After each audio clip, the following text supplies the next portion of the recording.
everybody, it's Romania Black. We're on episode 13 of Vinland Saga. We are past the halfway point. We're officially into the second core. I'm assuming we're going to do a new OP this episode. I am assuming. I would think if you're going to do a new core, a new OP, this would be the episode for it to happen. We shall see. But it has been scorching hot outside. The heat index today was like 108. So it's like I am fortunately much cooler now that the day is winding down. But it has been just a hot day. And I'm ready to watch some Vinland Saga. So I do have a few comments before we start episode 13 from episodes 11 and 12, as well as episode 10. So Ritasante actually had a couple of comments from episodes 10 and 11 that I want to talk about. One, Bath was known not only as the wife of Bath from the Canterbury Tales, but it was also known for the Roman bathhouses.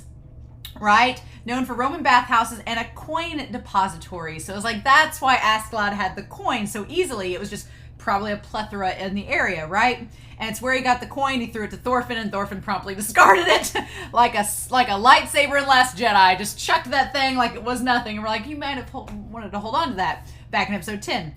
But also that Asgeir, I don't think I'm pronouncing his name right, Asgeir, the translation is odd in episode 10 apparently, because Ritasante says that he's Danish. He's not English. He's just a follower of Thorkel, but he was originally Danish, which makes much more sense. I was like, why is this random English guy following Thorkel? No, he's one of his fellow Danishmen. He just followed him to the London Bridge along with the other Englishmen, and maybe he knows English and he's able to translate better between Thorkel and them. I don't know, but that makes Asgeir makes much more sense now. I'm like, okay, good. He's Danish. Got that out of the way. Good to go. Also, noting, I like Ritasante, you noted about the power of Norse. The power is big in Norse religion / mythology, and love is the big thing in Christianity, which we had in episode 11 kind of being talked about with the gamble. And that other cultures would depict Jesus skinny and weak.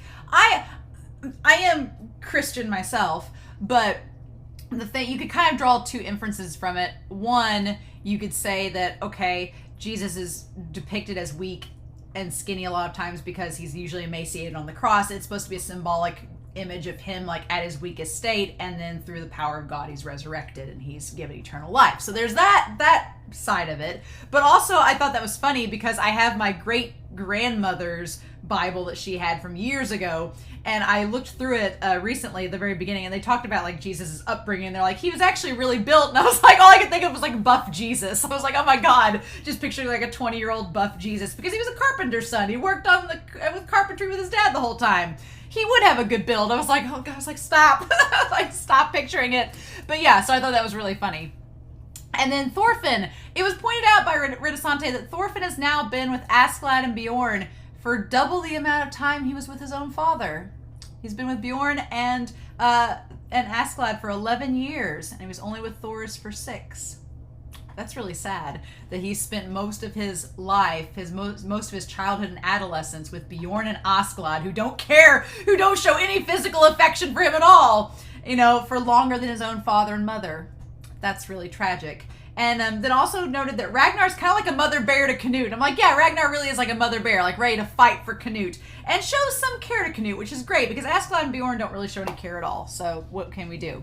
But then finally, Edgar noted how the show, it handles violence when Thorkel is around quite interesting. And I do agree. I feel like violence in this series is usually treated as gruesome and gory and bad. Because that's one of like the thematic elements of the show. But when Thorkel is around, there's almost like a cartoonish element for it. And I feel like that's just his character. His character, Thorkel, is the most anime character in this show, by and large. That's why people say he's a waifu. He's the most animated, anime-like character. And it's not in a bad way. I like Thorkel. I think his chaos is fun. But it does, whenever he acts violent, you can't help but be like, oh, that was cool. Even though the rest of the time it's depicted as something gruesome and awful. So there we go. But yeah, so I've got myself a beverage. I'm ready for episode 13. I'm ready, hopefully, for this new OP. The show could completely be like, no, Romania, we're going to wait till 14. And I'll be like, huh? But I'm ready to see a new OP. I hope y'all are too. So, in any case, I hope y'all enjoy the reaction, but let's dive in and not waste any more time. So, we are going to start episode 13 of Vinland Saga. And we are going to start that here in 3, 2, 1, and let's go.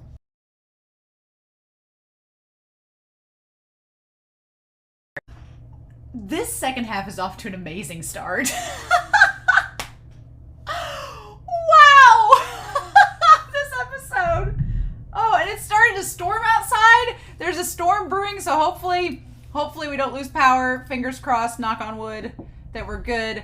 But oh my god, this episode, oh my god, ASKELADD, if you've not been listening to these discussions, is probably my favorite character in this series because he's so mysterious and because he's so complex and layered. And Thorfinn's a great laugh. Edgelord Thorfinn, I love Thorfinn, and I understand his character a lot, right? But I argue at this point, ASKELADD is our protagonist. ASKELADD is our main character. The whole thing with Thorfinn, it makes sense now. See, the whole thing with Thorfinn, episodes 1 through 7, 1 through 8, those were all introduced to us in the manga after episode 8, which had ASKELADD in it. So really, honestly, ASKELADD's been our protagonist this whole time. Thorfinn's just a character.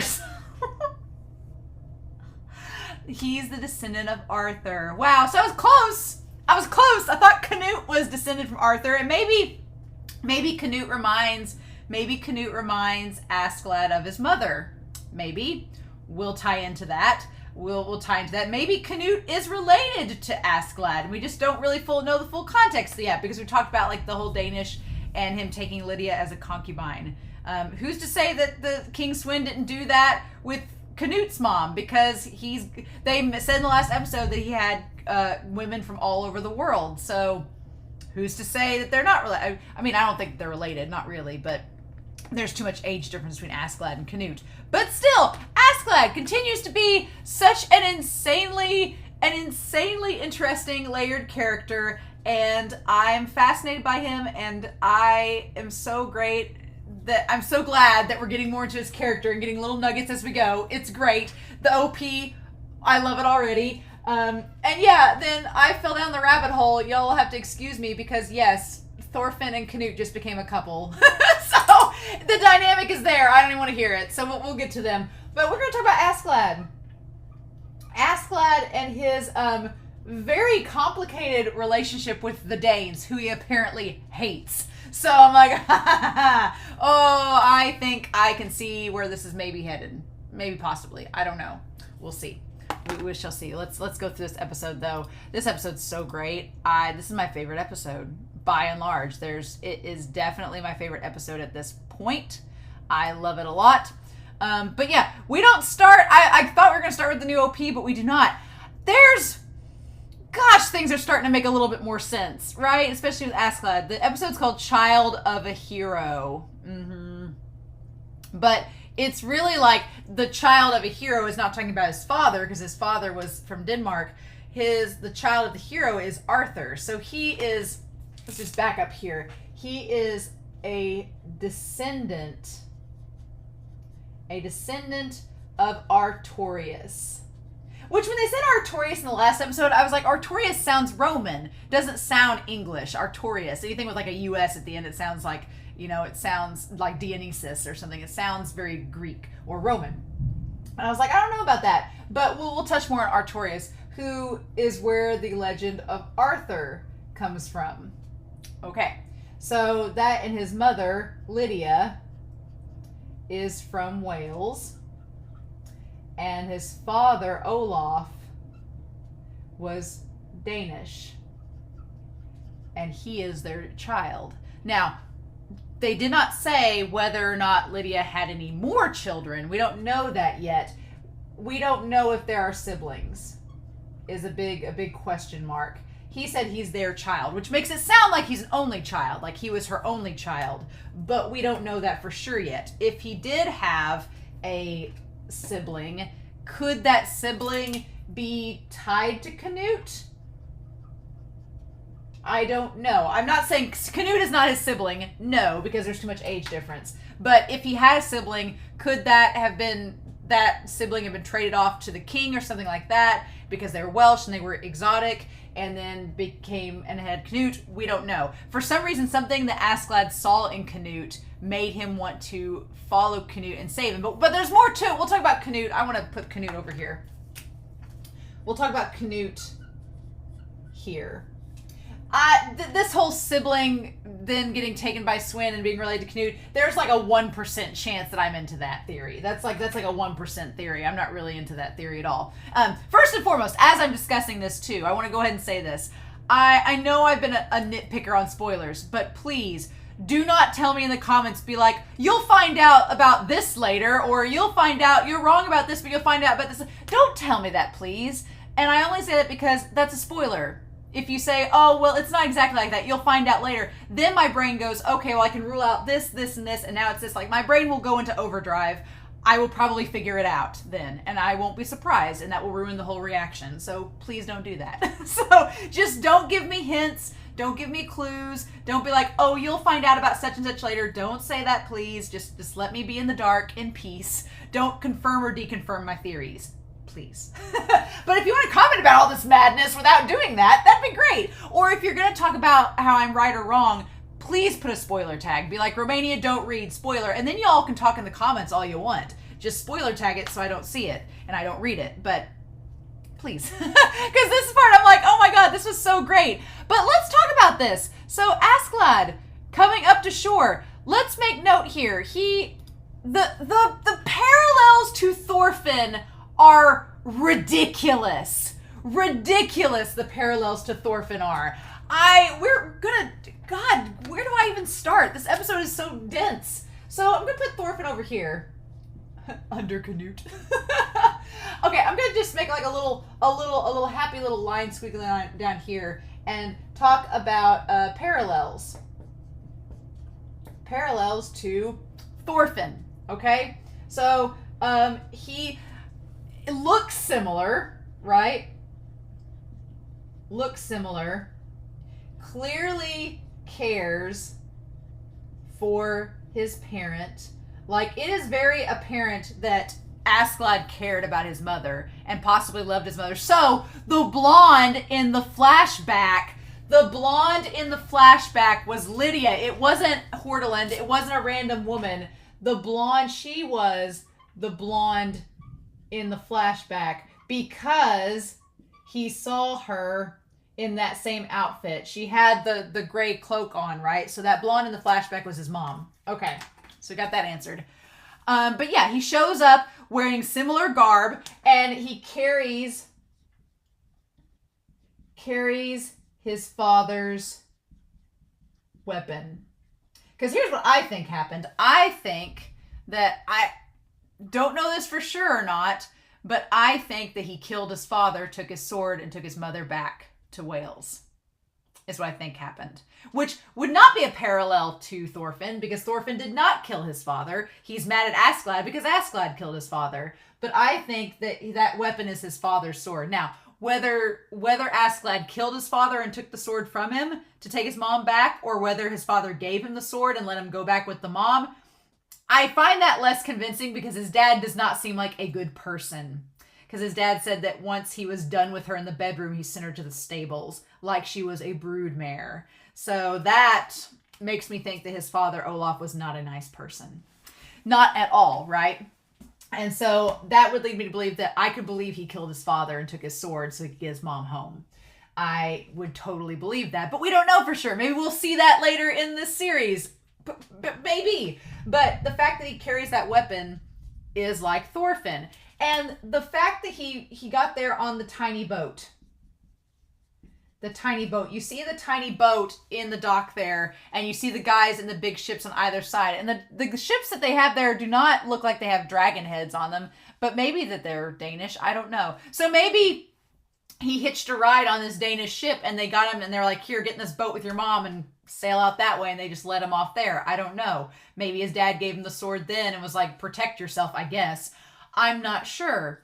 But he got in the tiny boat, and it reminded me of Thorfinn, like, stuck on the tiny boat at some point. Wasn't he stuck in like a little tiny boat at one point too, alongside ASKELADD? I feel like that's a parallel to something that's happened in the past with Thorfinn. But yeah, it's just his character is not grisly and in despair like Thorfinn is. And he was 14. So he was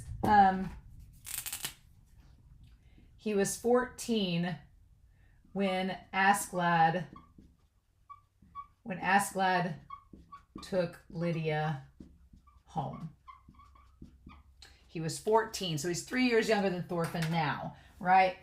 Oh my gosh. This episode, we're not even a minute in. We're 30 seconds in, and we've already got like 10 minutes worth of stuff. Oh my god. And so Gratanius is pretty old then, right? So this is the thing. If Askeladd's 14 now, and he spent 40 years with the Danes, okay, so at least we get confirmation that Askeladd is probably around 54-ish. In his mid-50s. If he's in his mid-50s, then Gratanius has to at least be in his 60s, because he looks like a full-grown man when he meets Askeladd at age 14. So I'm going to put Gratanius over here, which again, that name makes sense for Wales. And I'm going to say he's probably in his 60s, maybe 70s, 60s-ish. We're going to say 60s. But he sees Askeladd, and the armor they're wearing he is wearing Welsh armor. Okay. Which, if he's blending in with the Danes, would be quite easy to convince. If anybody that was Danish was like, what's up with your armor? Why does it look weird? He could just say, oh, I killed a Welsh soldier and stole it from him. That's all he has to say. And Askeladd's good enough that nobody questions him. They're like, oh, all right, well, you're strong. You took that armor from a Welsh soldier. Good for you. Without questioning, right? So yeah, and his mom looks so pale. Like so pale. There were a lot of focus in this episode. I want to make note real quick, and I'm going to focus on, these are just little side notes over on this side. But Lydia and Swin's hands. The creator of the series takes great note to show both Lydia and Swin's hands at one point. And the hands, when they do the close-up of them, are like withered and they look like they're dying. So Swin looks like he's dying in this, and so does Lydia. So I think that that's not a coincidence that we have the parallel there. And when Askeladd looks up, he says, my mother will die soon. Oh my god, that shot of young Askeladd. What a beautiful young boy. He looks kind of like Thorfinn if Thorfinn wasn't so edgy. But, yeah, He's like, she said she wanted to return to her homeland. And we don't get to see her face yet. I brought her here. We don't get to see her face yet. So, God, but he has like the wild hair like Thorfinn, right? The wild hair and the determined eyes. Like, he looks so much like him. It's crazy. Only he's not like twisted, right? And his hair even has like a little cowlick in the back. So, okay. This intro, I'm going to say this about the OP. I'm not going to dissect it too much at this point because I feel like we've got 12 episodes to watch this OP over and over again. I'm going to probably pick out new things each time we do the OP. But so, like rowing boat, and they spell boat wrong. They spell it like Old English. Like rowing boat, we enter the future backwards. All we see are the scenes of the past, and no one cannot see visions of tomorrow. Ooh! So, okay, we enter the future backwards. So, that's a sign that like a rowing boat, we have to go backwards before we can go forwards, right? So we have to go into the past in order to go into the future. Okay, so basically what they're saying is we're going to have a lot of flashback in the second half of season 1. I'm fine with that. I always love flashbacks. Flashback scenes in literature and in anime and in any type of show is some of my favorite because it's a great time for an author to be like, here's stuff that I want to tell you. I don't have time. It doesn't fit in the plot, but it's stuff you need to know. And it's usually really fun stuff because it doesn't have any bearing on what's going on. I'll put it here. And so it's usually, I love flashbacks. They just give you so much info and they're so much fun. But yeah, they're great. But yeah, this whole map thing with Vinland Saga and talking about, there's lots of imagery in this OP. Oh my god. And it's not Thorfinn centered. Thorfinn's in it, but we get like the Crusades, we get imagery like from the tapestries, we see the colonization of England and Europe, we see all the boats traveling, we get the dice tumbling, like making a gamble and a bet.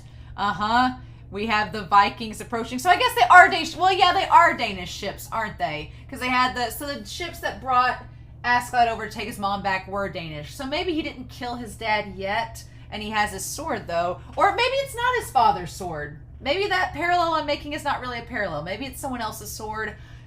I don't want to know if I'm right or wrong. I'm just making some guesses. And then I like that when we cut to Iceland, it expands into green. Because that's what I thought. I was like, isn't Iceland, don't they get good weather? Isn't Greenland the one? Isn't it opposite? Isn't Greenland the one that's the frozen tundra and Iceland actually has decent weather? And maybe they're just on the wrong part of Iceland. And so then they go to Greenland, they go around Greenland, and then to Vinland. So in case if you were curious, they do spoil it there of where Vinland is. And then, I'm sorry, but Askeladd, hi, Askeladd in this OP with the snake around the sword and the crown. How fitting that he has a snake around the sword and he has the scar over his eye. Is that scar, is that there? Or does he get that later?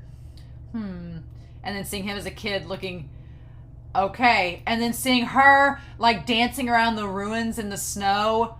And then Canute. Okay, Ragnar with baby Canute. I'm sorry. I'm gonna gush over that every time we see the OP. So we've already got some things from this episode that are in the OP. Okay. Now, we're gonna talk about this, but yeah, Thorfinn. We saw Ragnar disappear. We're gonna talk about this, which I kind of had a theory about it, and then leave. So many things happening. All these things happening. There's too much. And then Thorkel's axe. Now I like that we have instead of Askeladd fighting Thorfinn in the snow, it's now Thorkel fighting Thorfinn in the snow. It's like, of course, we've just transitioned. Nice. And Askeladd's fighting too. I'm like, okay. And then Thorkel just breaks off the furs. Okay. Now it showed Canute with a sword, so I don't know.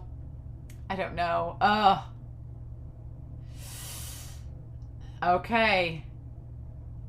What do we do? And then at the end, Thorfinn's by himself, so I don't know. Indeed. Okay. So we cut back to the present time. So it's November in Wessex. And our main army defeated the resistance at Wessex. Okay, so meanwhile, if we're going to backtrack and talk about some, like, exposition stuff happening. So Floki establishes... Floki is like, we defeated the army at Wessex. So we did all that. We set out to do that at the beginning of like one of the last episodes. That's already good to go. And it's November. And so he's like, it's only a matter of time until we conquer the land. If all goes well, everything will be done before winter. And him just like holding the crown, like with his gnarled hand. And he says, what happened to London? And Floki's like, oh, what? You remember that? And Canute, where is he? And he's like, yes. I love that Floki's like, shit, you didn't forget. I thought you were going senile, old man. He's like, the besieging army that Canute was leaving was attacked by Thorkel. Yeah, that was a fun time.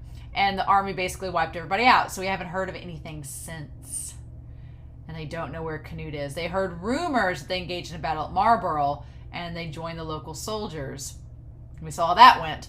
But we're not sure where they got away safely. And so I love the king is like, he's my dear son. As soon as you find out more, tell me immediately. So that's curious. Based on the past that we get about Canute from Ragnar in this. That's interesting. Okay. So the king, we'll talk about this. The king seems concerned for Canute. Everybody has plans for Canute except Thorfinn. That's why they're the best couple of the series. We'll get into that. I'm not going to bombard you all with my BL. All right. But it is interesting that the king is so focused on Canute being the one that's safe. He's like, make sure he's safe. I'm like, do you not have any other kids? You have supposedly lots of women that didn't they have any other children? But we'll talk about that. Most of them have killed each other. So Floki's like, sure, okay, yes, sir. And I like that when he's done talking, he puts the crown back on. That's interesting. He puts it on after he's done talking to Floki. So we go back to this scene that we left off at in the last episode and got that carried on. ASKELADD just exuding all this energy. Why not? And so... And then, of course, I like that Thorfinn's like, gotta protect this stupid princess. I like he calls him Hime. Princess Orihime. And then ASKELADD's like, now wait a minute. Calm down. He's like, listen well. Do not fire. Do not touch them. It's all a test. It's a test. So ASKELADD figures out that he knows that it's a test and that they need to do negotiations. Right? They need to do negotiations with these Welsh people. Which is interesting because up until the last few episodes, these Vikings have had just their entire existence has been pillaging, plundering, go to the village, attack the village, kill everybody, leave the village with the spoils, maybe take a pit stop back at, of ASKELADD's uncle, and then go on from there, right? So that's been their life for the last decade, at least, that we know of. We know it's been 11 years that's what Thorfinn's done for all of his life. Those 11 years he's been with ASKELADD and Bjorn. So for these guys to suddenly be in situations where they cannot attack, they can't pillage and plunder, they have to give up their weapons, and then ASKELADD's not telling them everything, this is suddenly new ground for them. And this is all new, and they're like, we don't know why we're doing this. We've never had to do this before. But they trust ASKELADD, so that they're willing to do it. And I like that Thorfinn's like, I don't understand. And so he gets to the messengers. What a rough welcome. He's like, why are you doing this? And this guy's like, oh, so you speak our language, you barbarian. I wanted to see who played the voice of old Asser here. I heard you Danes were just like beasts that can't talk. And he's like, withdraw your troops, Asser. I want to see who plays him. Usually, will they not give us any information? I don't want to look it up because I don't want spoilers if something happens to the Asser guy. So I will say down below in the comments, if y'all know the voice actor for Asser, he sounds super familiar. And if y'all know who he is, I'm curious to know. I don't know. I don't want to know what happens to him. I just want to know who his voice actor is. That's all I want to know. Making trouble with the Danes is no benefit to Wales. So, interestingly enough, right? He's like, Gratianus, I respect your concern for the future Kingdom of Wales. He goes into a little discussion where he's like, he respects him. So, Asser, who looks like a cross between Erwin Smith and Armin Arlert, who looks like a very interesting cross, we're going to put him up here. Oh, that's not Canute. He trusts Gratanius. And he seems very surprised that ASKELADD can speak their language. And so there's this concept that they all have that Wales believes that the Danes are barbarians. And you know what? That kind of explains a lot with ASKELADD on several different things, because ASKELADD grew up among the Danes. So the fact of how his father treated his mother kind of prescribes the idea, the notion that ASKELADD's like, yes, this is indeed how they are, and I have assimilated into them to be able to control them and do what I want because I'm smarter than them. And so he's made it work all these years. But it explains his reaction to Hordaland in episode 8, his reaction to her. He probably hates slavery. That's the thing. I think that ASKELADD, my theory is he does not like slavery because his mother was a slave. His mother was a concubine. She was drugged from her home and, forced to sleep with his father. And so I have the feeling he doesn't like slavery, but he goes along with it because that's part of the plan, part of what he has to do, right, to survive in this world. But if you notice, he never really takes any slaves. When they pillage and plunder, they may kill everyone or make them all run away, but they don't take any slaves. And we've seen from Leif, who's gone from port to port and seen all these other groups, they've all taken slaves. Not ASKELADD's group. No, they didn't take any slaves. The only one that they've taken in was Thorfinn, And Thorfinn just kind of followed. He wasn't really taken in as a slave. He came on his own volition, right? So that's fascinating. But also, ASKELADD around Thorfinn, his behavior kind of makes sense because he's like, oh, and that explains too why he maybe have liked Thor's. He was like, looked at Thor's and went, oh, you're not like all these other Danes. You're not a barbarian. You actually have ideals and principles that are more similar to my own people on my mother's side. So maybe you're not like the others. And so maybe he thought Thorfinn would be the same way.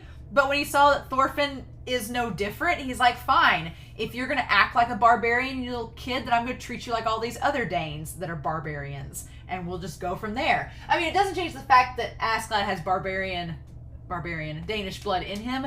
But according to Asser, we'll talk about it more. But it's explaining a lot of ASKELADD's actions, the way that these guys are treating the Danish, a lot more. Our values are different than yours. So Asser says that, yeah, I get what you're trying to do, Gritanius, but our values are different. And we established in the last episode that Wales is not a big country. So he's like, if we were attacked by the Danes, we wouldn't stand a chance. So we would like to avoid that at all costs. He's like, what promise are you trying to make with the Prince of the Danes? They're just barbarians. They have no morals. And I love that Bjorn and all them are like, what are they shouting about? Like, the funny thing in all this is that they're all speaking in Japanese. So we think that they can all understand each other. But no, the only ones that understand each other in this sentence, in this scene, is Asser and the soldiers, and Gritanius and ASKELADD. They're the only ones that understand each other. Everyone else is just sitting there staring like, we don't know what they're saying. They're yelling something. And the one guy's like, are we going to fight or not? And Bjorn's like, no, this isn't going to turn into a battle. And he's like, do you understand what he's saying? And Bjorn's like, I don't. But he's like, and Bjorn's not dumb. Bjorn has a sense of strategy to him as well. Bjorn's like, look, they shot that horse in the head. And I said in the last episode, I'm like, either they intentionally missed ASKELADD or their shot was for shit. Bjorn is saying the former. He's saying they could have killed us with their first shot if they wanted to. Yeah, they're surrounding them. They're like, they could have shot arrows and killed us all. But no, this seems like a very ASKELADD move, doesn't it? They have them cornered. The archers have them cornered. Could shoot them at any time, but they chose to shot the horse in the face to make a statement. To make a statement that they could have killed them, but they're waiting to see if they need to. It's a very ASKELADD move, which maybe explains a few things about him too. But yeah, he's like, they're trying to intimidate us so they can control the negotiations. Which, yeah, they're trying to sway it in a certain way. And he's like, oh, I see. And they're like, you beasts, I watched your war with England closely. So, yeah, these other countries, Wales, like, we've not been just sitting here not paying attention to what y'all are doing. We've been watching you all battle with England. We've seen how the war's been going. And this thing, he said, you entered 3 ceasefire agreements in the last 10 years and broke every one of them. So he brings up a really good point. He's like, in 10 years, you've had 3 ceasefires and you violated all of them. Your words mean nothing. He's like, you guys are barbarians. You don't keep your promises. You don't live by your words. We can't trust you. And that's a fair point. 3 ceasefires in 10 years is not a lot. But the fact that they not only made only 3, but that they violated all 3 of them is even worse. It's like, he's like, how could we even begin to trust you to keep your word? He's like, no, we're not stupid. We will not make the same foolish mistake as England. He's like, that's why England is in this mess, because they all thought they could negotiate with y'all and you didn't agree to any of it. We'll capture the prince and use him as a shield. Everyone wants to use Canute. And I'm going to use a different color. Yeah, everyone wants to use him. Except Thorfinn. I'm going to put a little, but not Thorfinn. And I think that's why Canute actually talks to Thorfinn, because he realizes he's not being used by him. We'll talk about that. But yeah, he's like, everybody, they just want to use him as a shield to get what they want. Even the king of the devils must still love his own child. I really wish that Canute and Ragnar could have heard him say that, because I would have liked some more commentary. We end up getting it in this episode, but I would have liked it more from their perspective. But yeah, he's like, even the king of the devils must love his own child, which he kind of does. He's not wrong. Yeah, I like that they are kind of tying that, yes, King Swin seems to love Canute. He wants to keep him safe. So he seems, the fact that he told Floki to report back immediately means that, yeah, he is a bargaining chip. Anybody that has Canute is going to have some leverage. Mm-hmm. And Askeladd's like, huh. Askeladd's like, you're not wrong. I'm kind of banking on that. Askeladd's like, damn it, we're all on the same page. And Gratanius is like, I'm sorry, Askeladd. And he's like, no, it's just an act. He's like, he's just making trouble to see how we'll respond. And these days, I love this line. These days, a sheep must wear a wolf's skin to graze. I love that line because it's like, it's you're all bark and no bite. He's like, this guy's not really, he's not really wanting to harm us and get into a fight because he doesn't want to risk not winning. But he's like, he has to put on a tough exterior in order to survive. These days, a sheep must wear a wolf's skin to graze. I love it. Mm-hmm. So from here, he's like, I feel sympathy for him. Probably because he's had to do the same thing. And Gratanius is like, are you going to tell him the plan? The plan that you've been so secret about? He's like, I could. But if they want to put up an act, I'll go along with them. So that's when he brings out Canute. And it backfires terribly. Canute's voice actor, I think, is Kinsho Ono. I want to see who Kinsho... I feel now I can look it up because we know that Canute is a guy. So I want to look up real quick who Kinsho Ono is. So pardon me as I reach over here to research. Kinsho Ono. Whose voices has he done? What voices has he done in this series? I'm like, can you give me some ideas of who he has voice acted for? Okay, let me pull up this image and get on here. Okay, so he has been Canute. Kinsho Ono has been... Is there any other ones that I recognize on here? He's Octogawa! Oh! He's Octogawa and he's you from Seraph of the End. Oh! Wait, no, he's not. Or is he Mika? Is he Mika from Seraph of the End? And he's... Oh my god, he's Octogawa. Oh, that's just wonderful. Okay, that's actually the most hilarious thing. And he's a character from JoJo's that I don't know. He's Raichi! He's Raichi! What? He's Raichi from Ace of the Diamond? And he's Octogawa? Are you freaking kidding me? Are you joking? Oh my god, I wanted to see if he was somebody from Seraph of the End. I can't remember which character from Seraph of the End he is. If he's you or Mika. I was really hoping that I could see on here. He's Mika! Oh, okay. Well, Mika makes sense. Kinsho Ono. Okay. Mika makes sense from Seraph of the End because Mika is a little bit more soft-spoken. But Raichi and Octogawa, Thorfinn's character is more like Octogawa from Bungo Stray Dogs. That is absolutely freaking hilarious. I'm going to have to go back and re-listen to the episode now to see, to hear that. But that's absolutely hilarious. I love it. Okay, cool. Great. So anyway, Askeladd's like, this is Prince Canute. I like that Thorfinn's like, I thought at this point when Canute refused to speak, that Thorfinn was going to step up and speak for him. But Thorfinn doesn't care. Thorfinn has no part in this whatsoever. And he's like, come on, Your Highness, say something spirited. And Canute's like, I don't want to. I feel for Canute. Canute does not want to. Canute has a fear of speaking. A fear of public speaking. Which is absolutely ironic because he is next in line to be the king of a country. And he has a fear of public speaking. But also, let's make note in this. Oh, I'm going to, again, tie this to Canute. He has a fear of public speaking. And I'm going to make note that Ragnar, they basically established that Ragnar is a mother hen. Ragnar, we'll talk about that in a moment. We will talk about that in a moment because I have theories. I'm like, oh. But yeah, so he tries to get Canute to say something. And Canute's like, I don't want to talk. No. He's like, say anything. Like, I'm going to boil you and eat you alive. You can say like anything. Just say something in Danish. They won't understand. So he's like, just make those rude, make a rude sound or something. He's like, if it comes from you, their balls will shrink and they'll let us through. So he's used like the tough guy, the tough Danish speak, and Canute's just not about it. It's just not affecting him. And he just shrinks behind. He shrinks behind poor Ragnar, who's like, and he just can't go through with it. And Thorfinn, I like that Thorfinn and both Thorfinn and Askeladd are like, really? Oh my god! Oh no! Thorfinn's voice actor is at Sushi and Canute's is Octogawa! If you don't watch Bungo Stray Dogs, this will mean nothing to you. But if you watch Bungo Stray Dogs, then my shipping of them will mean everything. So, oh god, this is the episode that keeps on giving. This episode keeps on giving. Ah! Okay, we're gonna get back on track.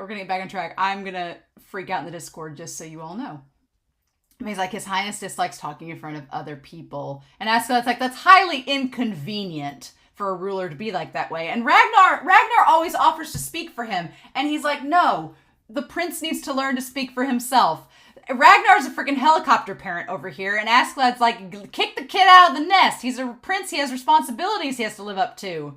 Everyone standing here now is acting for the prince. So he needs to do his part. So I feel like Askeladd is coming from a place of knowing with that, where he's like, look, Canute needs to be a prince. And it's funny because Askeladd is kind of, in some ways, living up to the blood of his ancestors, but in some ways not. So he's like, again, but he's half Danish, half Welsh. So he's kind of caught in this mid-between. But he's basically telling Ragnar, be like, you can't be his mouthpiece forever. You're kind of old. And we'll talk about other reasons why later. But he's like, eventually, Canute is going to have to speak for himself. And he says he's a gentle person. He doesn't like unnecessary fighting. And then Askeladd's like, yeah, that's why I'm asking him to do this, to avoid a fight. He's like, I'm wanting us to avoid the fighting, so he'll need to speak. Askeladd's like, look, if he doesn't want to fight, that's fine. But he needs to become like a diplomat and become a king that can negotiate, right? If he can become a king that can negotiate instead of just starting all these brawls, that's okay. That will be in the benefit of Welsh, right? Of Wales. But Ragnar talks about how he is a gentle and non-violent person. Okay, y'all, I'm so giddy. You probably understand by how I look, but I'm just on cloud 9 right now with this episode. He's like, do you think he can handle succeeding King Swin with the mouth shut up like a clam? Yeah, he's like, Askeladd's trying to, in the weirdest way, Askeladd is a bit parental. He's trying to be like, look, Askeladd is not a helicopter parent. He's far, Askeladd's the parent that like throws the kid off the deep end of the pool and is like, figure out how to swim or drown. I don't know what to tell you. It's funny. I have a coworker at work that's like the female version of Askeladd in terms of that. She's like, my kid's gonna get it, or I guess they'll, just struggle. Like, it's great. But Askeladd's like, he needs to grow up. He's 17, it's time. It's time for him to like slowly leave the nest. And Ragnar just can't do it. He's so defensive of him. And he's like, how is he gonna be a king if you're just so, and he says, silence. And Ragnar's like, you could never understand His Highness. Ragnar is so defensive. He's like, you don't know him. You don't know what he's been through. And we get a preview of it. He says, the palace is a fox nest where parents, children, and siblings eat each other. So, yeah, so we see little baby Canute with the pelts on him. Do you have any idea how hard it was for the frail and sickly prince to survive through that? So essentially, what we get the understanding of is that the palace, I like the description of the palace as a fox nest. It was just dog eat dog in there. And I love that he says that parents, children, and siblings devoured each other. Meaning they basically killed each other, and only the strong survived, and Canute only lived because he kept quiet and silent. And he's like Buster Bluth from Arrested Development, where he's like the school for seeing and being seen and not heard, and he just hid behind the column. And I love that visual of as all this blood and shadows are around him, and it shows somebody like getting hacked with an axe. He silenced his heart, silenced his breath, and made sure he didn't stand out. That's how he survived. And I'm sure Ragnar helped hide him. I'm sure Ragnar from the OP, we saw him as like a little kid in the snow sled. I'm sure Ragnar helped make sure that he probably sensed that Canute was a gentle soul and was like, I'll help keep this boy safe, and he helped protect him from the cruelty of the world. Oh, it's so fascinating. I love it. But Ragnar's like, even after all that, he's still approached by bastards like you who want to use him. He's like, look, after all that, he's like, I've done all I could to protect my prince, and you all still want to use him. You still find him and seek him out. He's like, leave the kid alone. And ASKELADD's like, okay, this clearly is not going to work. He's like, don't step out of line. And Ragnar makes a threat. He's like, it's not your place to try to control how he acts. Ragnar's like, you're talking about him being a prince, you're trying to control him too, so what does that say? And ASKELADD realizes he needs to do damage control. He's like, this is clearly not going to work. This is clearly not doing well. So, with that being said, and then Gritanius is like, what are we doing with this, ASKELADD? And then Aster's like, well, what's going on? You guys are taking a long time. What does Canute say? And that's when ASKELADD's like, Gritanius, I'm sorry, but I'm going to tell him the plan. And he's like, fine, saw that coming, I'm going to go too. He's like, somebody's got to be the middleman. And he's like, guys, wait here, I'll be right back. I'm going to go talk to their leader and square things away. And I love that the troops all go, okay. Like they're like, I guess we're not going to fight or do anything like that. Okay. Oh my God, And Ragnar, he says, you are correct. I was worried about the prince and ended up overstepping my bounds. And he says, Your Highness, please forgive me. And Ragnar's like, something's fishy about you apologizing. Like, right? Because ASKELADD wants to use Canute. I'm fully aware that ASKELADD, he wants to use Canute. Now, to the full extent of that, we're going to talk about, but he does want to use Canute. So he needs to stay on his good side. ASKELADD's like, I know my place. I know that I'm going to have to stay on his good side until Ragnar is gone. And we're going to talk about that. But yeah.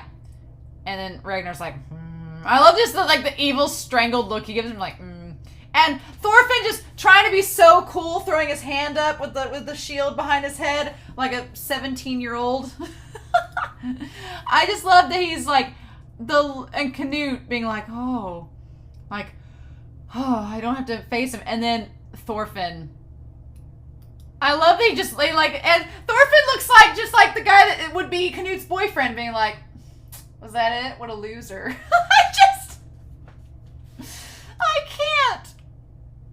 I can't. And I love Canute's just like, what is this strange boy? Canute's face is great. And I love Thorfinn's like, you loser, are you really the same age as me?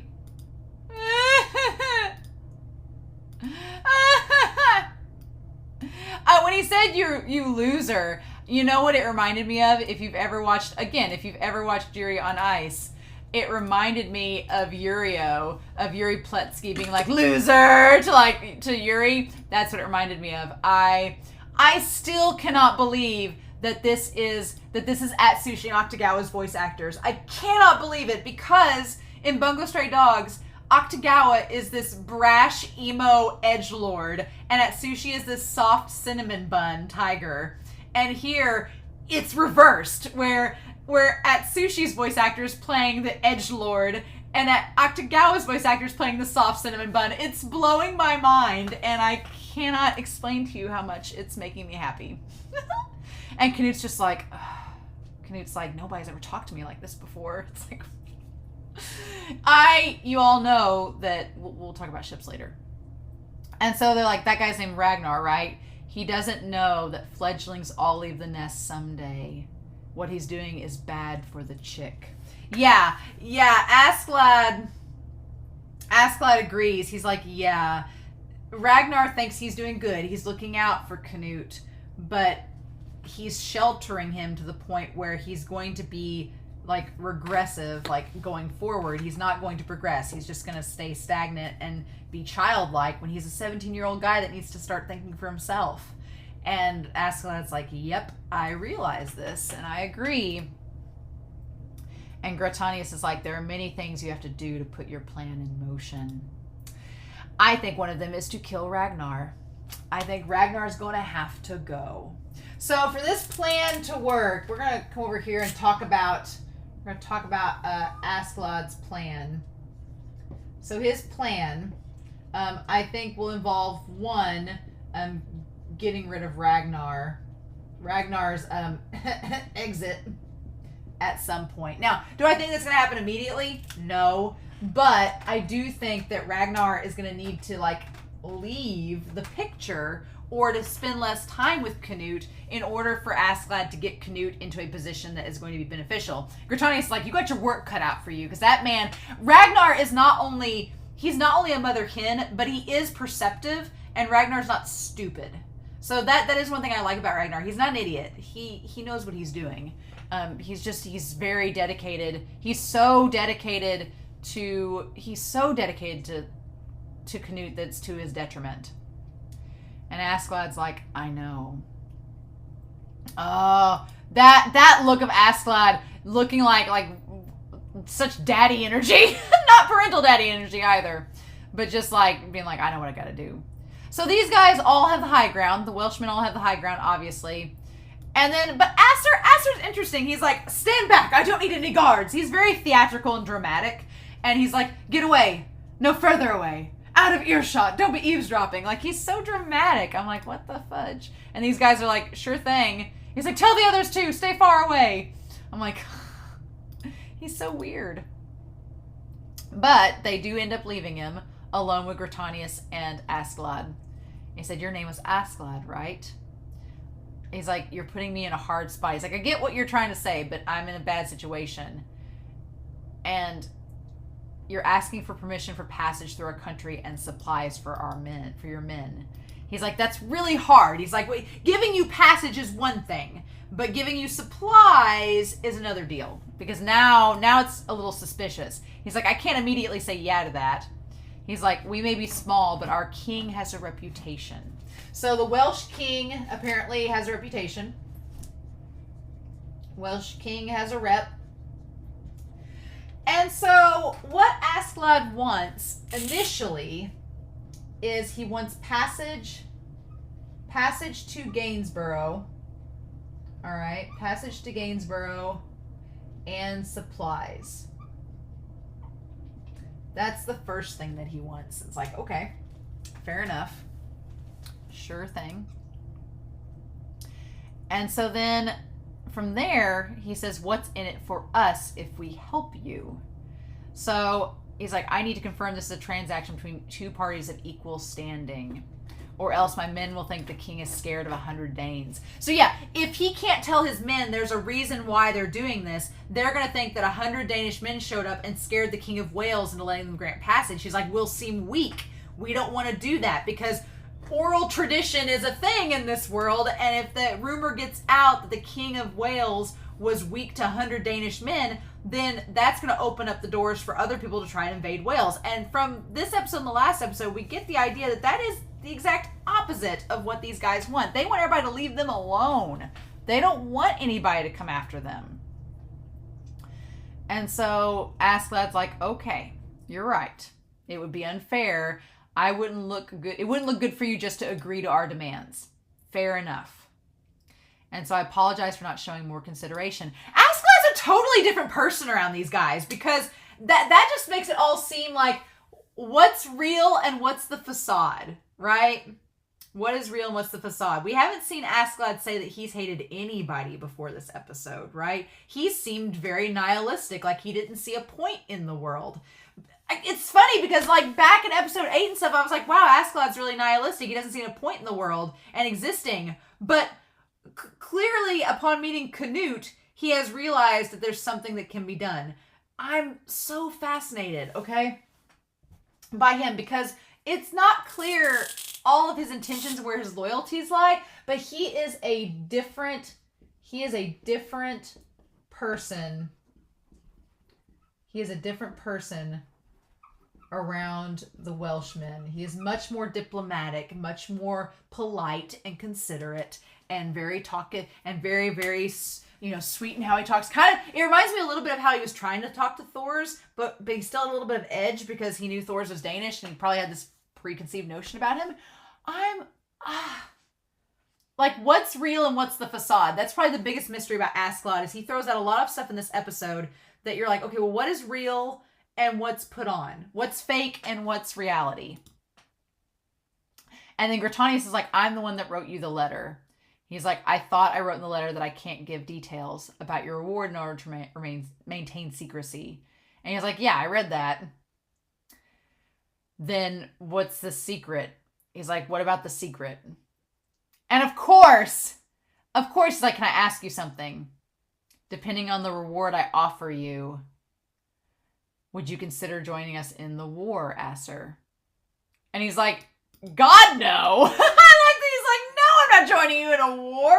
He's like, you can't give me enough to join you in a war. Don't be silly.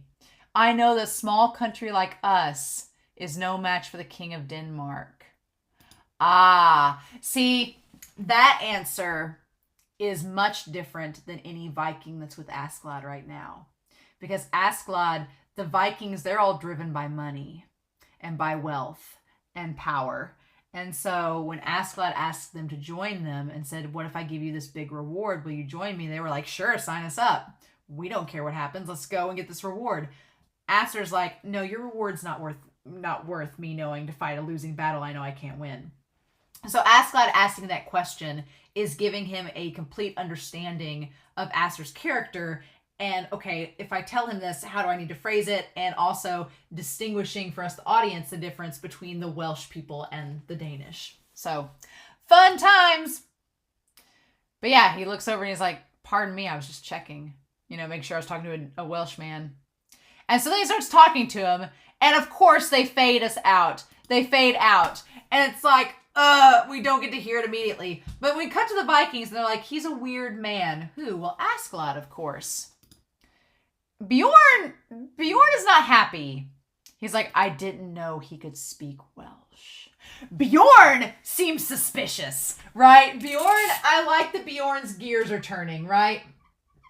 Bjorn is left out of the loop, and I feel he is suspicious of ASKELADD.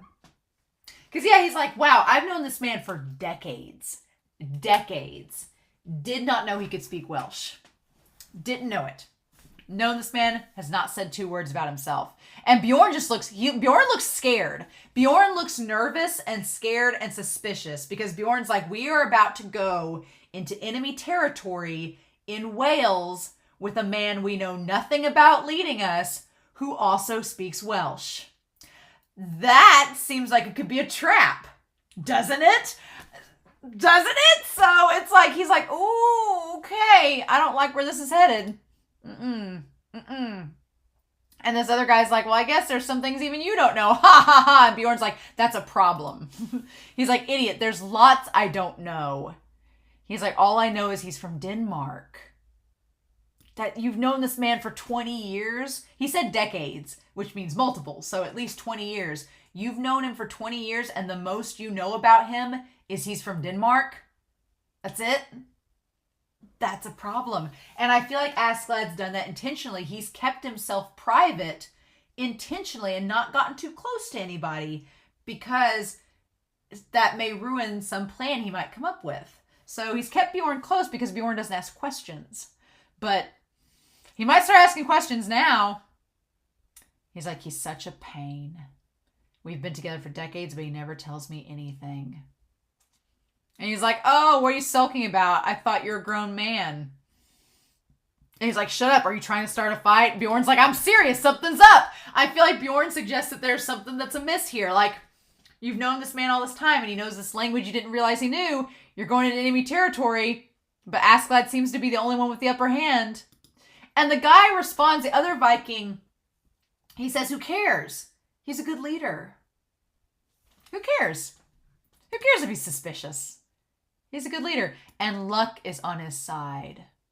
So that's the thing. The Vikings, as far as we know, the Vikings say that he's lucky and a good leader. That's all that matters. And they're like, as long as he lets me make money, then I don't care where he's from. I'll follow him. That's so simple, right? And it's so different from the Welsh, because Aster's like, I don't care how much money you give me. No, I'm not that stupid. But this guy for the Vikings is like, I don't care where he's from. As long as he's lucky, is a good leader, makes money, I'll follow him. It's just that blind faith, right? And Bjorn's like, well, I kind of thought the same thing too, but now I'm a little bit suspicious. But yeah, God, I love that expression from Bjorn. Bjorn is just, he's not having it. He's like something, I feel like in that moment when he looks back at that Viking and his eyes are like showing, I feel like Bjorn has suddenly realized that at this moment, ASKELADD could be setting them up for a trap. That ASKELADD, our opportunist, has been waiting this whole time for an opportunity like this, and things are about to get dicey. And he knows that ASKELADD over the years is not afraid to betray people, not afraid to leave people, not afraid to retreat and abandon people, because he's not close to anyone. He'll just up and go and that's it. And so I think Bjorn is seeing the writing on the wall that, shit, we are in a situation where ASKELADD could up and leave us, and he's the only one of the group that can speak to these enemy people. We cannot. They hate us. We will be picked off, and ASKELADD will make his escape. We'll talk about that at the end, that what I think his plan is entailing. But I think Bjorn is starting to like piece things together, and he's looking at that Viking like, everyone else is like you. They don't care that they don't know anything about ASKELADD. They're just going to follow him blindly, like little lemurs off a cliff. And Bjorn's like, oh shit, what have we signed up for? Oh, I love it. Meanwhile, Aster's like had a revelation, and he's freaking out. And it's like, oh, it's hard to believe, but it's too unbelievable to be a lie. I love that, right? Because it's so true. It's like when you tell someone, you're like, you can't make this shit up. Like, that's exactly what this moment is. He's like, a lie would be, there's no way it's a lie. It's too unbelievable. He's like, oh, wow, he's Lydia's child. They all know who Lydia is. They all know who Lydia is. There's no other Lydias on this island. She is the only one named Lydia. No one else is allowed to be named her. No. So she's clearly royalty. She was clearly Welsh royalty. Had to be. And they kind of established that. He's Lydia's child. The blood of the great leaders of the Roman Celts. The Celtics. Okay. So, I'm going to erase part of the parallel to Thorfinn here and say that ASKELADD, he's inherited the blood of the great leaders of the Roman Celts. Okay. And from there, we say that he's the last, and he's like, then you're not a Dane. And he's like, I'm mixed blood. He's like, I'm mixed Danish and Welsh blood. My father Olaf conquered the coast of Wales in the past and carried away Lydia as his concubine. I was their child. It makes it sound like there was only one child, though. He was like, I was their child. And he said, they did say he was the last, right? So we might be able to knock this theory out, because he did say he was like the last there, right? I heard the bloodline of the war gods of old Britannia had gone extinct. So we have bloodlines of the old war gods of Britannia had gone extinct. But nope. Not quite. He's like, oh, are you saying you're a descendant of Artorias? And ASKELADD gets very, like, his eyes get shadowed and cast over. His eyes are cast over in that scene. He's like, the question is, I'm assuming he's telling the truth, right? That he is, right? And then that's the sword, Artorias. And he's blonde. The commander of the Britannia army. A country of native Celtic inhabitants of England in the 5th and 6th centuries. So in the 400 and 500s. So about 600 years ago, in 516, he defeated the Saxons. It's like, defeater of the Saxons, conqueror of England. Ruler of all England. Thinking of Monty Python. The Battle of Baden Hill, yep. And brought peace to Britannia. And then we have our little mosaics. Legends were passed down about him. He was a person the legend of King Arthur was based off of. Yep, so do you have any proof of your story? So he's like, if we're talking about ancient bloodlines and being like the last descendant of an ancient bloodline, he's like, you got proof that you're his kid? And that's a good point.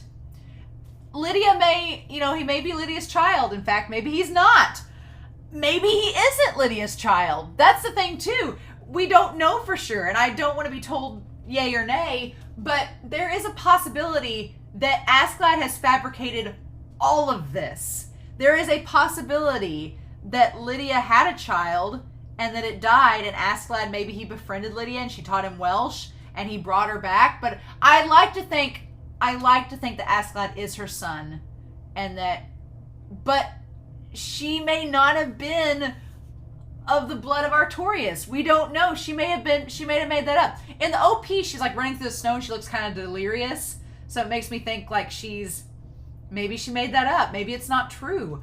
I thought the sword when he asked for proof, I thought that the sword would be the proof. I thought the sword he had would be like the sword from the stone.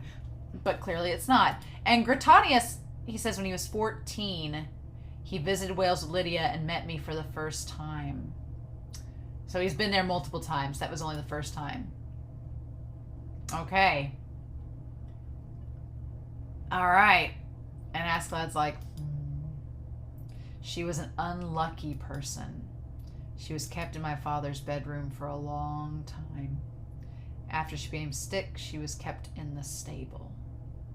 And his eyes narrow at that.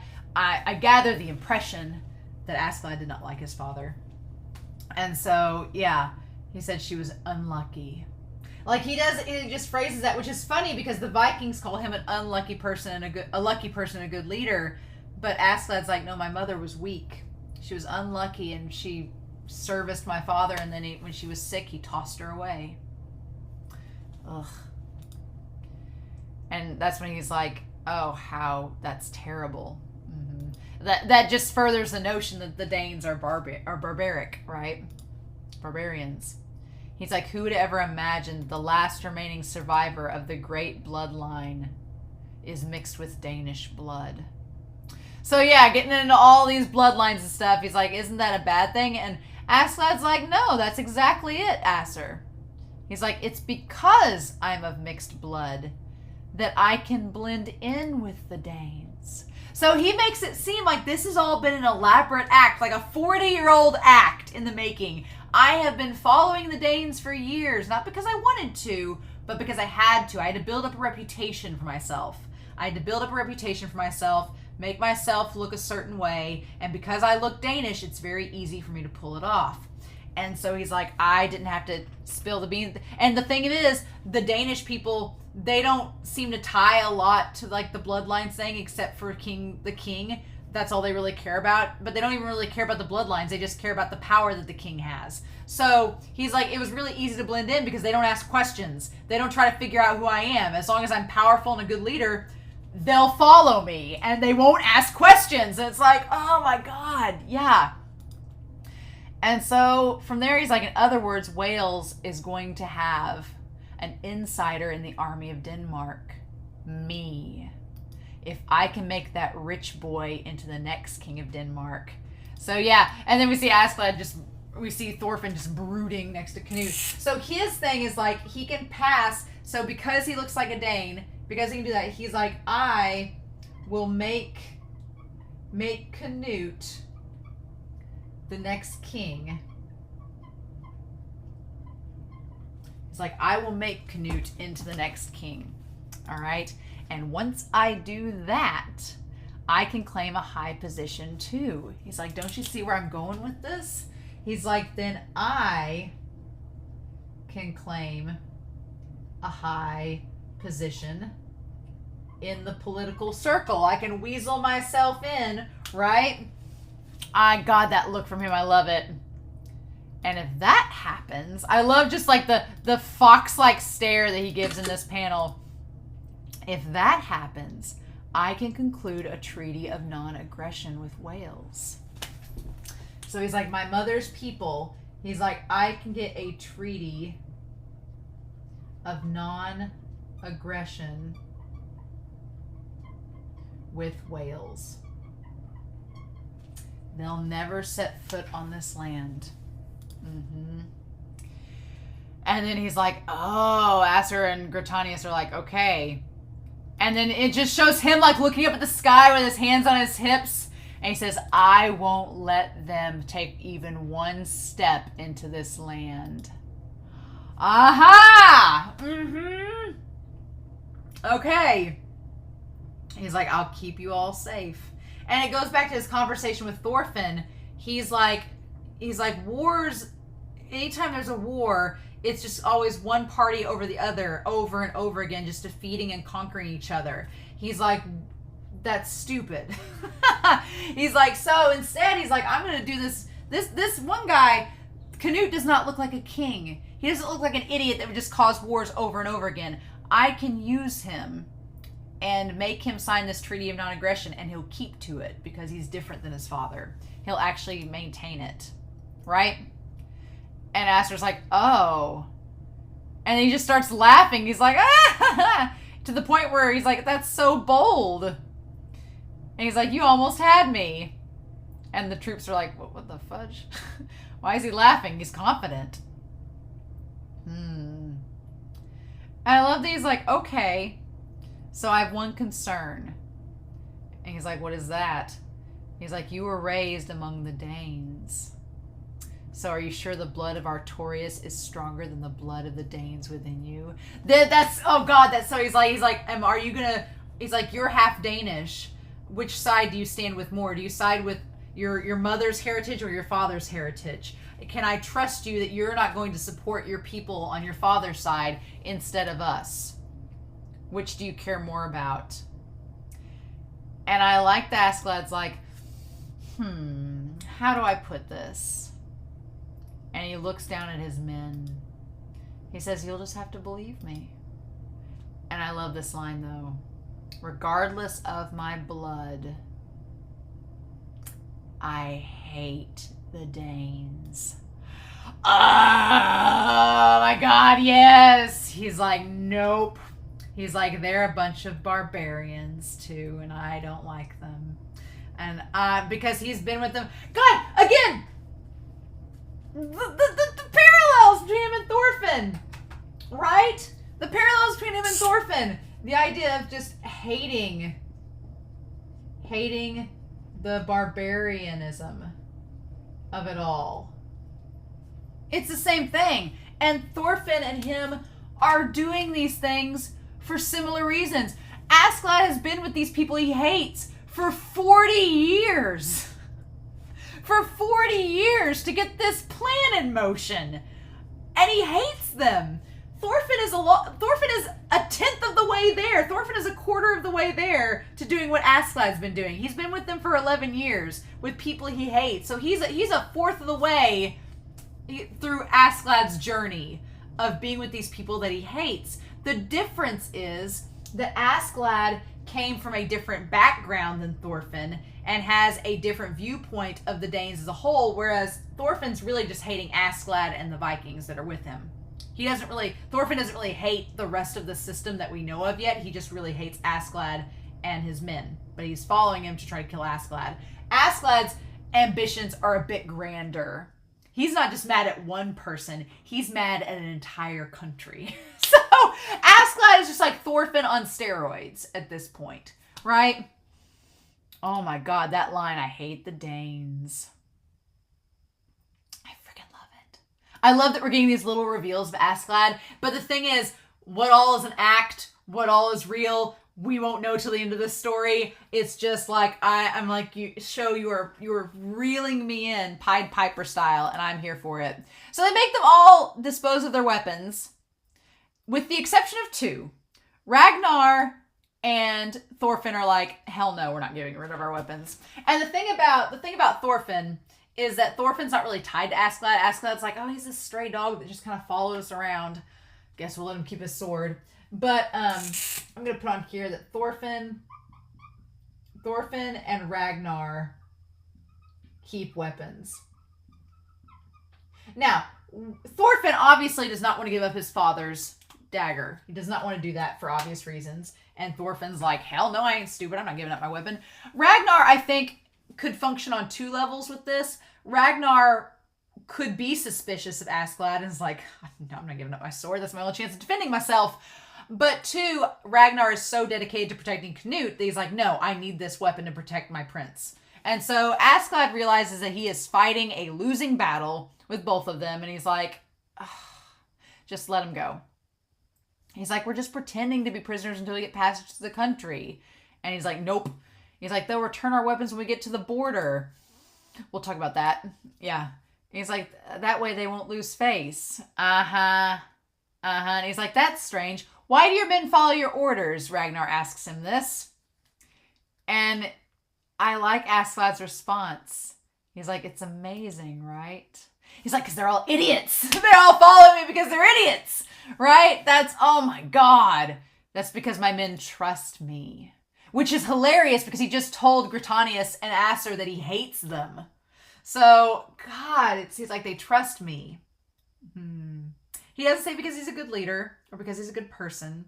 He says because they trust me. Doesn't say that they're idiots either, but... So, let's just add this on there, right? That he says that they gave up their weapons with the exception of these two. And they're going to get them back at the border. Sure, Jan. Sure, Jan. Okay. So he's like, Thorfinn, you too. And he's like, don't mess with me, Baldy. I love it. He's like, no. It's so sad because Askeladd once had luxurious, luscious locks like Thorfinn's. Like, Thorfinn, be careful. You're going to be Baldy too, maybe. Maybe not. Your genetics might be better. He's like, he's different, you damn kid. He's like, don't get the wrong idea, Conehead. I'm not one of his men. I'm an enemy. An enemy? Ragnar's like, wait, an enemy of Askeladd? So I feel like Askeladd's two biggest problems are in the cart with his salvation. which is the most ironic, wonderful thing. Ragnar and Thorfinn are the two thorns in his side right now in his plan. So they could easily, of all things to jeopardize Askeladd's plan, Thorfinn and Ragnar are the two thorns in his side. So rather than agitate what wound they could create, he's like, fine, you guys can keep your weapons. It's just the two of you. I'm sure nobody will notice. It's fine. You're with Canute. I need Canute alive, so it's probably better that you have your weapons to protect Canute, so whatever. You two don't have to obey. It's just the two of you. I'm sure they'll allow it. And so we cut to them marching again. And Bjorn maintains it. He keeps along with them. But our guys are not marching happily. They are just trudging along. And all the people are like, oh, Danes. And they're like, I heard Acer captured them. And they're like, oh. So then the townspeople come to watch them pass through. And you can just see how they're like, oh, I heard that they eat humans. They look evil. Like, they just judge them immediately. And the funny thing is, they all look the same. The funny thing of all this is that in the anime, they all, and I'm sure that's the intent, is to show that these guys, other than their armor and their clothing and maybe their haircuts, they all look the same. But the people treat them so differently. It's so funny, right?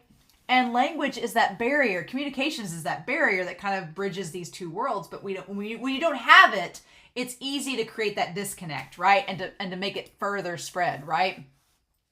And they're like, Acer's amazing to capture those guys. And that one guy throwing a stone, I'm like, I'm glad that other guy stopped him. Because I'm like, man, if he had thrown that stone, stuff would have gone down. And these guys are like, they piss me off. They're treating us like animals. And it's like, yes, they are, but you've treated their people all, well, not the Welsh, but the people that you've shown up at their villages, you've treated like animals too. So it's like, it's funny to see it thrown on the other foot. And these guys are like, you better not look at us. Like we're going to eat you. And of course they can't understand anything they say. So it's, Thorfinn's just done. Thorfinn's just done with it all. And then Canute. I like Canute. Canute just glancing over at Thorfinn, who looks like he could just be anywhere else right now and would be happy because he's just like so done. I cannot get over these two. I probably will never get over them after this episode. And so they're stuck in this cart, just two bros hanging out with their parental chaperone Ragnar. And he's like, don't look, princess. He's like, if there's something you want to say it yourself. Don't you have a tongue? And Canute's like, ugh. And and then he goes to speak. He's like, And Ragnar's just like, wait, what? What's going on? He's like, the reason I don't talk isn't because I'm a coward. And Ragnar's like, he speaks! He speaks! Oh my God, Ragnar's face! He's like, I'm cautious. I'm not a coward, I'm just cautious. And Ragnar's like, he's speaking to another human. He's like, I have to be cautious. I'm the prince. So Canute finally has a conversation and says that he's cautious. Fun times. He has to be cautious because he's the prince. Right? And then he's like, I'm different from you. And ASKELADD's like, he's speaking? Like, everybody stops to stare at him speak. So there was a moment where I was like, does Canute have magical powers? Does he just like magnetize people towards him? Is there some fantastical element to his speech that he like magnetizes people to speak to him? Because he's not really saying anything of importance. Not really, right? But ASKELADD's like everybody stops what they're doing. And he's like, my words have political repercussions. He's very well read. Like the fact that he's just immediately like political repercussions, like right off the bat. So he's not dumb. I just love that the Vikings all stopped. Like, he isn't a woman. He speaks like a man. Like, they have political repercussions. And Ragnar's just like, he's like, especially in a foreign country. So he's like, I can't just, my marker fell way back there, so I'll have to use this one. He's like, I can't just say whatever I want. My words they have political effects or effects. They have political effects. He's like, I'm in a foreign country without permission from my father, the king, then I can't enter a treaty of non-aggression. And ASKELADD's like, so you're not dumb. Okay. So he's like, my father has to give me permission. So there's no point in me speaking anyway and making a fool of myself and doing something that will hurt our kingdom. And ASKELADD's like, Or say words that make them uncomfortable. So yeah, he's like, I didn't want to speak before because he's like, what if me speaking caused a war between us? He's like, what if something bad happened? He's like, my father's the king. I don't have political power. He's like, so how can I do any of these things? He's like, don't you understand? And then he's like, oh, did I say something? And he's like, oh, and he just gets like the little bubbles over him. And he's like, oh God, everybody was listening to me. Oh, I spoke too much. I said too much. He's like, I'm cautious. And Thorfinn's like, oh my God, Thorfinn's face. Oh, all the screenshots. He's like, not bad for an excuse. It looks like you're smart enough, princess. Like, oh, who are you, Han Solo? Oh my God, they're like Han Solo and Princess Leia. They are like Han Solo and Princess Leia. That's it.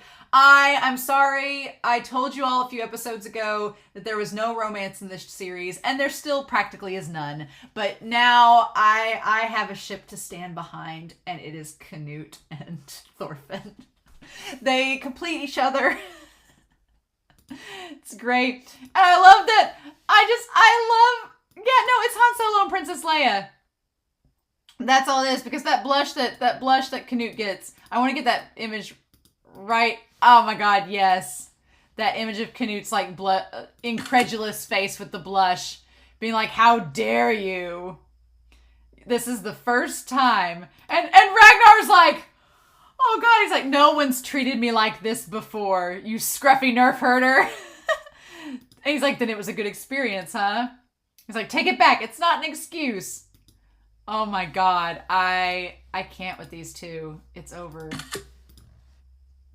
"You don't understand how hard it is to be from the royal family." He's like, "Stop barking and sit down." Oh my god, I'm not barking. This completes me in so many ways. I wish you all knew. He's like, "I'm just declaring that I'm right." And he's like, "Okay, I understand." And they're like, "What's wrong with your attitude?" And he's like, "I can't believe His Highness is talking to someone other than me." I'm not your servant. Oh my god. Mwah. Mwah. I love it so much. This entire scene has been glorious. It's so good. And so they all show them marching uphill through there. Okay. So we have this document, right? And so I'm trying to read if there's anything, if it's in Danish or not, like Gratiano, Mignacum Arm, Denorium, Cambria, Beneficial, Convulsion. I'm talking like I wish I understood Danish, but I don't. And so he gives it to Gratianus. So he made the statement that he can't enter a treaty of non-aggression without his father's permission. So I don't know if this is like an IOU, being like, once I'm king, I'll make sure this is like, I'm putting this in writing now, but later, once I'm king, I'll honor it. Like, I don't know if it's one of those situations. I'm just amazed it's in Danish, and Gratianus picks it up like, I guess I can read this. or if he knows how to write in Welsh. I don't think he does. But our guys are getting cold. These Danish people don't seem like they're built for cold. Thorfinn is, though.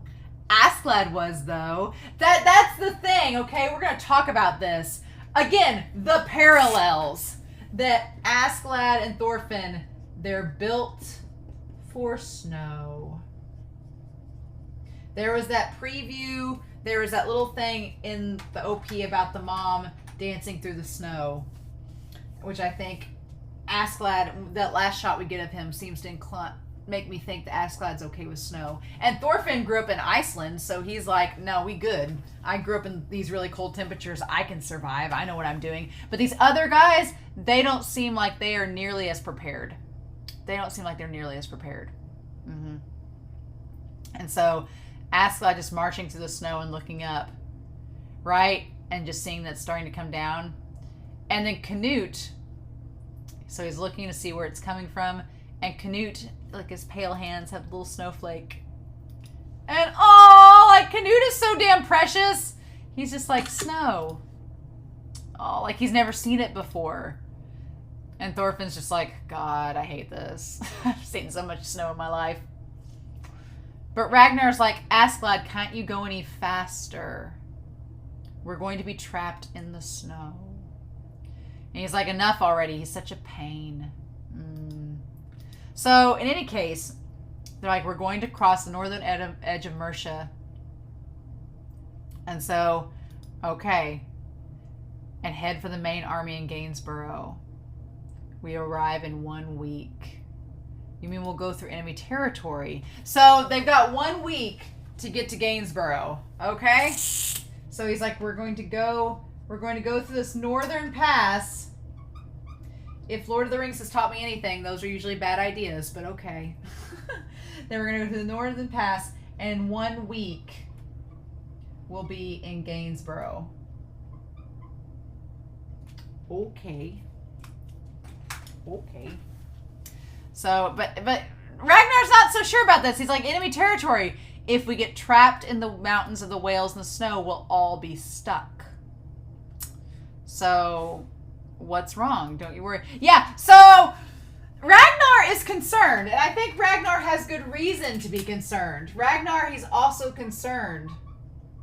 He's like, if we get stuck in the mountains, we're screwed in the snow. He's like, don't you see the problem with this? And Askeladd's like, what's wrong? Don't worry. Why would we have to worry about anything? We're far from the enemy's main camp. He's like, but how are you going to get supplies? He's like, the lords in this countryside aren't going to help out a Dane. Yeah, Ragnar knows what's up. He's like, how are we getting supplies? What have you said to them that's going to get us supplies? Why would they offer you supplies? He's like, it'll be fine. I've thought about that already. Uh-huh. He doesn't explain himself. He's like, we're changing the directions with haste. And they're like, what? Really? None of them look enthused. They all look like they do not like any of this. Like, they've been following Askeladd this whole time, and morale's already low. And now they're like, and we haven't seen the priest this episode. I don't want to know where he is. I don't want to know what he's doing, but he obviously wasn't important this episode. He's also not in the same cart as Ragnar and Canute and them, so I just find that interesting.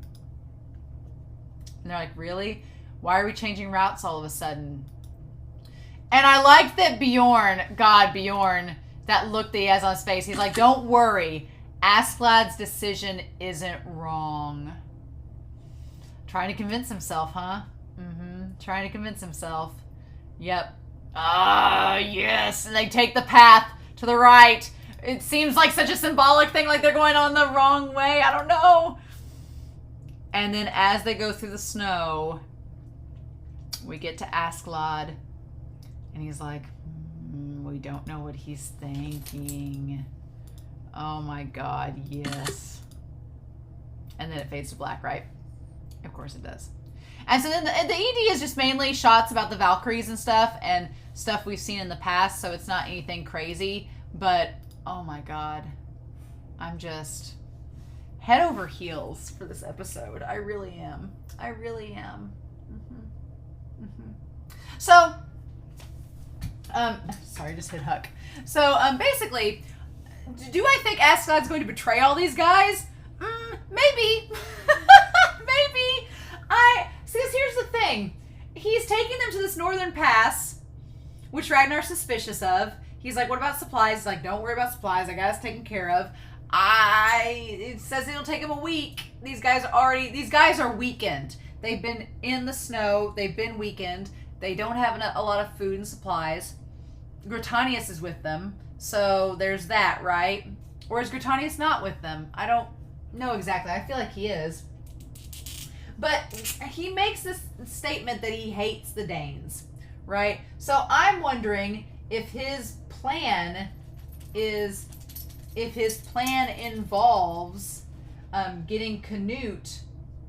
Obviously, he wants to get Canute to Gainsborough. Obviously, that is part of the plan because he wants Canute to become king.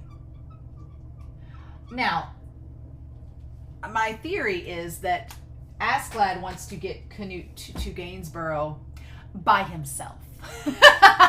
Because this whole plan of Askeladd is to get a high position. Askeladd's tired of being the Viking mercenary he's been for the last 40 years. He's like, it's high time I get a promotion. High tide that I get an upgrade in my position. So, but here's the thing. Askeladd can't just take Canute along with all the other Vikings to Gainsborough and get this place on the council. He's not proven himself to Canute. So I feel like Ragnar's got to go, according to Askeladd and Gritanius. They're like, Ragnar's got to go. Otherwise, Ragnar is a voice of reason, but he's too much of a mother hen. He needs to go so that our dear sweet Prince Canute can begin to be molded by Askeladd. And I feel like Askeladd could take the place of Ragnar, or if that's his intention, to get that place in the council and make sure that the Treaty of Non-Aggression happens with them. And then who knows? Maybe Askeladd, once he's been around for 5 or 6 years and sees Canute can be a good leader, will be like, okay, I'm just going to go to Wales. See ya. Peace out. And leave from there and go back to his mother's homeland. Maybe that's his goal. But I think that Askeladd is going to lure all of our troops and stuff into the mountains, and then something bad's going to happen, like somehow a fight or something is going to break out, and all the men who are weakened and have low morale and no food and are not going to be able to put up much of a fight, they're going to get taken out to the point where it's literally just Askeladd thinks it'll be him and Canute. They'll ride off to Gainsborough with Gritanius. Gritanius will say, hey, I'm going to stay back. You guys go on ahead. And then he'll show up and be like, oh, I rescued the prince from this disaster and brought him to you. And the king, who is very much concerned about his son, or seems to be, will be like, oh, okay, thank you. How can I reward you for bringing my son back? And he'll be like, well, I mean, if I could just have a position on your council. I feel like that's what his plan is. But there's a lot of factors where that can go wrong. Obviously, the troops themselves, but mainly Thorfinn. I don't feel like Thorfinn's going to go down without a fight. And I feel like Thorfinn is Askeladd's biggest threat, if that's the case. And I feel like Bjorn is his biggest threat, because I think Bjorn's onto something's wrong. Bjorn is onto something is fishy, and Bjorn's not dumb. He's just not always in the know about everything, but he's not dumb. And I feel like Bjorn is going to feel betrayed if he finds out that all of this that's what it's leading to. I feel like Bjorn's going to be like, excuse me? And so this is going to be interesting. This second half is going to be interesting. Like, where are we going to from here? Where are we going to from here? So, yeah, it's going to be interesting. Very interesting. That's all I can say. But I feel like Askeladd is maybe going to betray all these Vikings. He hates the Danes, supposedly. Why would it bother him to betray them? And I feel like his goal is to get Canute to Gainsborough and get him on the throne as soon as possible. Which doesn't seem like it'll be much of a problem because the king is kind of at death's door. So, that's how it seems to be. But Thorfinn and Ragnar, I don't think are going to go down without a fight, and neither is Bjorn. So that's all how we doing this.